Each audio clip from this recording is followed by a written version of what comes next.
It's so sad that there are people who come to the synagogue 30 years every Shabbat, and each time they came, they accumulate a huge punishment in Shamayim. Now, one time they got a reward, only punishment. From the minute they enter the shul, and they talk, and they disrespect the davening, they disrespect the rabbi, they don't respect the people. It's horrible how much they lose compared to how much they gain. They gain nothing, and they only lose. Do you know that in Shulchan Aruch, there's only one sin that a person that committed is compared to Cain, the murderer. The first murder in the creation. Who is it? Someone that speaks in the synagogue.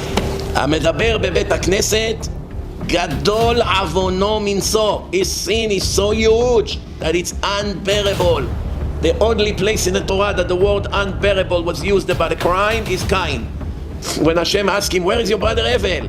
He said, I don't know, am I his keeper? And that's when Hashem told him, the bloods, plural, the bloods of your brother is screaming to me from the ground. Not only him, Hevel, all the people that were supposed to be born from him, all of them you're going to be paying for, that they didn't come to the world. Every one of them. And Cain answered, Gadol avoni mimso. My crime is so big that it's unbearable. It's written in Shulchan Aruch. Someone that speaks in the synagogue in the middle of praying, you give him, of course, a warning or two, and you ask him nicely to stop. Throw him out in front of everyone. Wow, what do you mean? It's a big sin to embarrass the Jew in public.